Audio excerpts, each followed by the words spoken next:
In 1798, the people of Portsmouth, New Hampshire, watched a small two-valve device push a barrel of water per minute uphill into their town water system day and night, with no fuel, no motor, no hands, and called it the Perpetual Pump. Newspapers reported it ran by day and night, at all times and in all seasons, powered by nothing but gravity and a column of flowing water. The entire mechanism had exactly 2 moving parts, fit in a man's hands, and within a century the modern world had forgotten it existed. Every engineer confirms water does not run uphill, yet this device made it climb 80 feet for 80 years without a single electrical connection. Welcome to Rootkeep, where the route leads back to a French paper mill in 1796, and a man who had already sent humans into the sky. The route remembers what the grid replaced. This is the story of a forgotten machine, a sealed underground chamber, and a technology that needed nothing from anyone. Somewhere beneath the surface, the route keeps its record. Landscapes are not just scenery, they are archives, holding the imprints of machines and ideas that once shaped the world, then slipped beneath memory. Grass grows over the foundations of vanished mills. Rivers change course, but the stone chambers and rusted pipes linger out of sight, waiting for attention that rarely comes.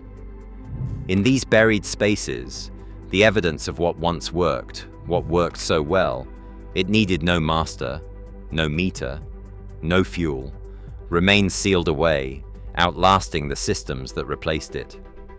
Cultural memory is a living thing, but it is selective. A device that could move water uphill without wires or engines defied the rules written in every schoolbook, yet for a century it ran quietly in the background, asking nothing from anyone.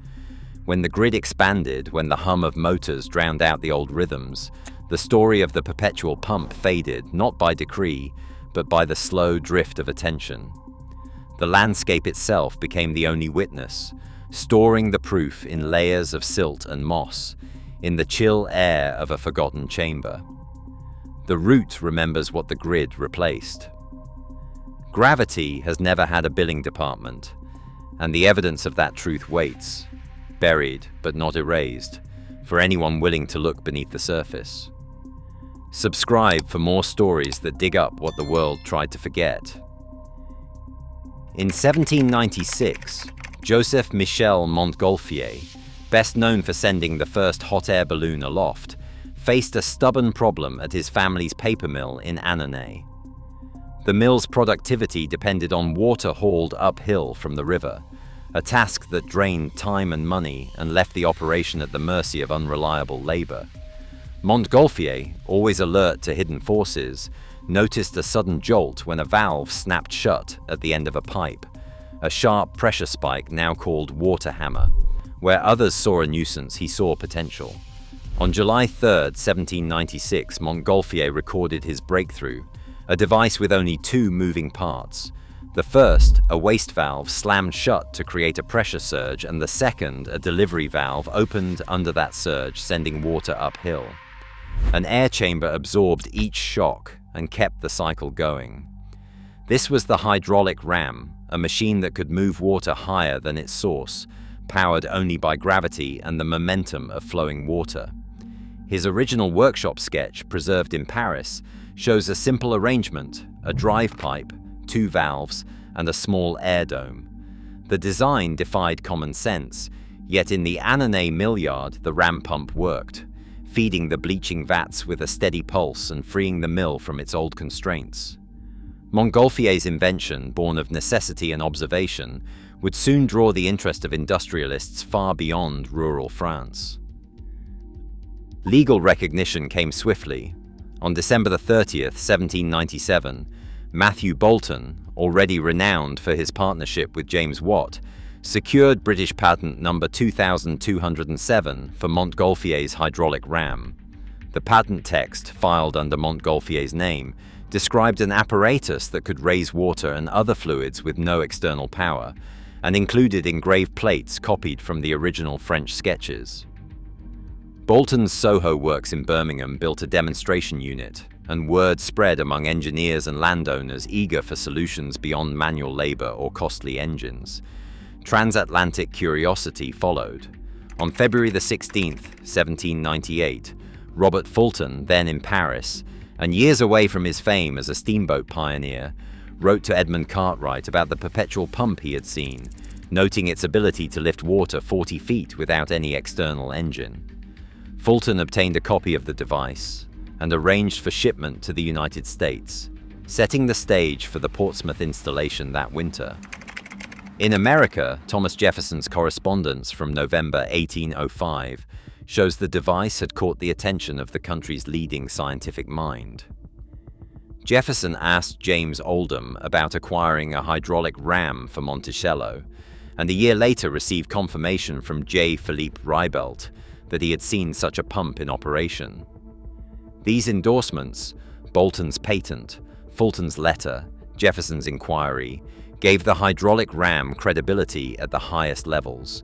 Demand grew, and the device began to appear in estate catalogues and municipal records across Britain and the United States. Subscribe for more stories that uncover what the world tried to forget.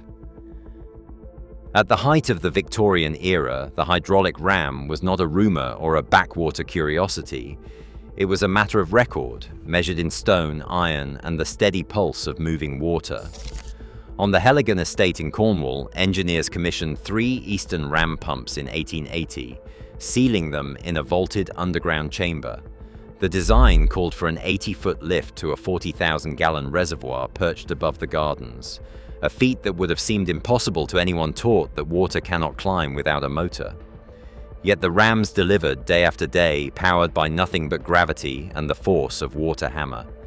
Estate ledgers and engineering drawings from the period confirm both the installation and the scale. The chamber, buried beneath layers of earth and moss, preserved the pumps in near-perfect condition for over a century. Across the Atlantic, William Presley achieved a documented 110-foot lift with his custom-built ram on the rim of Idaho's Snake River Canyon, earning a place on the National Register of Historic Places. These were not isolated experiments. From British estates to American frontiers, the hydraulic ram became a trusted solution for remote water supply, silent, tireless, and largely self-maintaining. The physical evidence remains: stone chambers, rusted valves, and records that show the device was capable of lifting water to heights that defied expectation, with no external power and almost no human intervention. The proof is written in the ledgers and the landscape, setting up a deeper question: why would a technology that worked so well be allowed to vanish?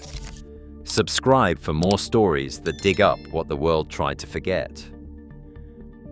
From the 1930s through the 1960s, the spread of rural electrification rewrote the map of water supply in the countryside. Government programs like the US Rural Electrification Administration and the UK's parallel schemes brought power lines to farms that had relied on self-acting machines for generations. Electric centrifugal pumps, once expensive and rare, became standard hardware, promoted in catalogues and subsidized by public funds. The numbers tell the story.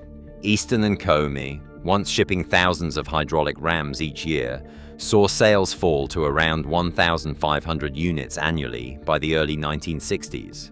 REA archives and waterworks records show a sharp drop in new ram installations after 1930, not because the old pumps failed, but because the grid offered something easier. Plug in, switch on, forget the rest. Manuals, spare parts, and local knowledge faded as the last generation of ram keepers retired or moved away. The hydraulic ram was not outlawed or recalled. It was simply bypassed, left in place, or quietly buried as electrification became the new default. The story is one of structural forgetting, not disaster, an entire technology erased, not by its flaws, but by the convenience of a monthly bill. Subscribe for more stories that dig up what the world tried to forget. 18 feet beneath the gardens at Heligan, Tim Smith's team broke through a sealed stone doorway in 1990 and found 3 Victorian ram pumps, untouched since the era of gaslight. The air inside was thick and silent, but the ironwork showed no sign of collapse. After clearing silt and checking the old eastern valves, water was reintroduced. Within minutes, the chamber filled with the sharp, rhythmic click-clack that once echoed across estates and farms, a sound that is both proof and paradox. Here, water climbs uphill, not by magic, but by gravity's own hand and the violence of water hammer. Each cycle begins as a rush of water down the drive pipe. When the waste valve snaps shut, a pressure spike forces a portion of the flow through the delivery valve and up the pipe, 7 to 10 feet of lift for every foot of head, with as little as 3 feet of drop needed to start. The restored Heligan pumps deliver 2 to 3 gallons per minute, enough to move nearly 3,000 gallons a day, all without wires or fuel. Parts cost between $150 and $400, and with only 2 moving valves, the system can run half a century or more without major repair. The mechanics are simple, but the outcome defies intuition. A self-acting engine that hums in the dark, lifting water against the rules most people take for granted. Subscribe for more stories that dig up what the world tried to forget. No law banned the hydraulic ram. It vanished because it worked quietly without meter or grid as Montgolfier intended. Gravity has never had a billing department, and the route remembers what the grid replaced. In an age of rising costs, self-reliance is not nostalgia, it is foresight. Subscribe for more untold innovations.